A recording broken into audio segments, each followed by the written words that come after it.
Good to see you this Wednesday. It is now 2 o'clock. I'm here to give you the latest on a weather impact alert day. This is the 5th consecutive weather impact alert day that we've had across the area, and we're going to continue to keep you updated on what we are continuing to track across the area with this heat. So this is the latest. This is until 8 o'clock tonight with the dangerous heat. Feels like temperatures right at or just exceeding 100 degrees. So make sure you're staying hydrated, of course, and also limiting your time outdoors.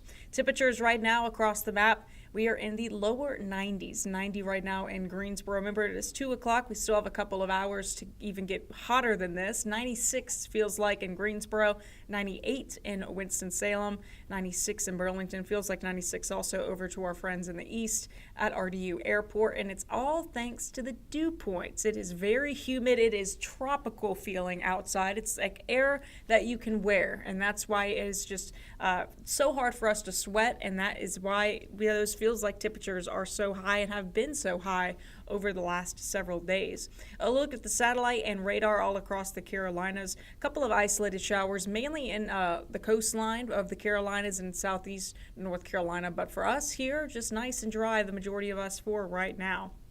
Heat advisory is extended to our easternmost counties and portions of North Carolina. That's until 8 o'clock tonight.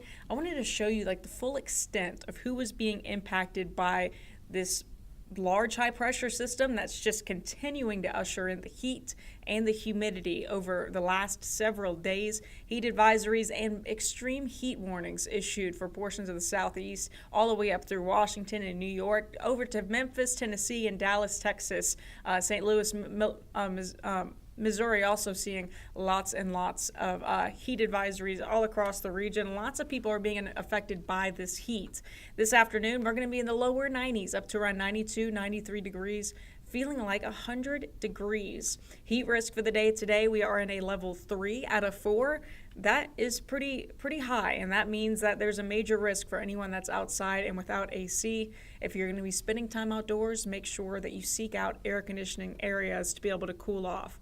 And another thing that's really important, and I'm going to take myself off here so you can grab a screen grab of this, or perhaps you're watching on TV. Maybe you want to take a picture of this just so you can kind of see what some of the symptoms are of both heat exhaustion and heat stroke. Heat exhaustion can sneak up on you, and it is a warning, and heat stroke, that is a crisis. So some of those symptoms for heat stroke is not a lot of sweat, but the body temperature is very high, above 103 degrees. You have red hot, dry skin, and you could even lose consciousness. Heat exhaustion, you have excessive sweating, rapid weak pulse, and also muscle cramps. So very serious. It's nice to know that these symptoms, and keep them in mind, not only for yourself, but also for your friends and family if you're going to be out and about in the heat. Rain chances over the next couple of days are going to skyrocket, especially Thursday and Friday, and it's all due to a cold front that's actually going to be bringing in also some cooler air by the time we're into the weekend. Saturday and Sunday slowly dropping back down to the 60s, maybe even the upper 50s by the time we step into Sunday and Monday, due to the fact that, we're just going to have that cooler air behind the area that'll help us cool off. This is the why. So high pressure has been working to keep us nice and dry the last couple of days, perhaps an isolated shower or two, but it's more so been bringing in that warmth. And as it continues to kind of move and get out of our way, this cold front that you can see just north of our area is actually going to be sweeping through the area, pushing high pressure further offshore.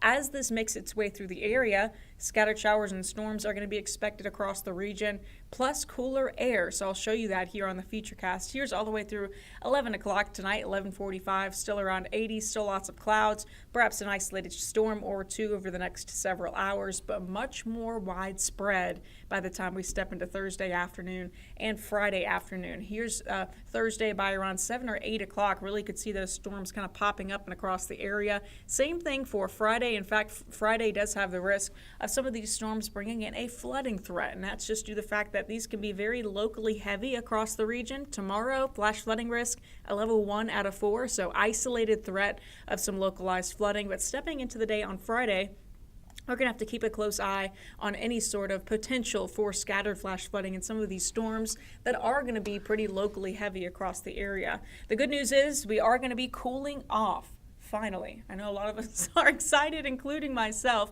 We need a break from the heat, and it is finally here over the next couple of days. Afternoon and evening storms can be possible Thursday and into the day on Friday, but we're back in the lower to middle 80s Saturday and Sunday. Could see an isolated spotty shower or two, but for the most part, much cooler, still in the low to mid 80s heading into the middle of next week.